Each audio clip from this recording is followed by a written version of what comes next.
Marta Panggabean dihadirkan sebagai saksi oleh Jaksa Penuntut Umum di Pengadilan Tipikor Jakarta Selasa 7 Januari. Marta adalah istri Mangapul, Hakim Pengadilan Negeri Surabaya yang didakwa menerima suap $36.000 Singapura terkait vonis bebas pelaku pembunuhan Gregorius Ronald Tadur.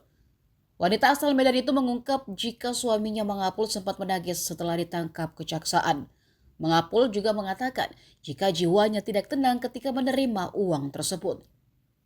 Kejadian itu kala Mangapul sudah dibawa ke penyidik ke Kejaksaan Agung Jakarta Pusat.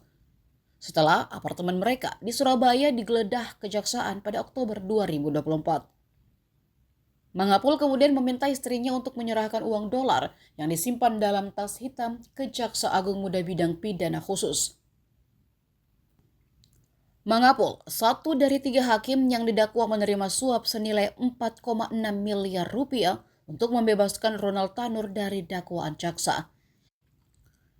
Jaksa menyebutkan bahwa uang suap itu bersumber dari ibu Ronald Tanur, Miriska Wijaya Tanur, dan telah diberikan selama proses persidangan di Pengadilan Negeri Surabaya.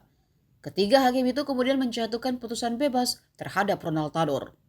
Download Tribun X sekarang, menghadirkan lokal menjadi Indonesia.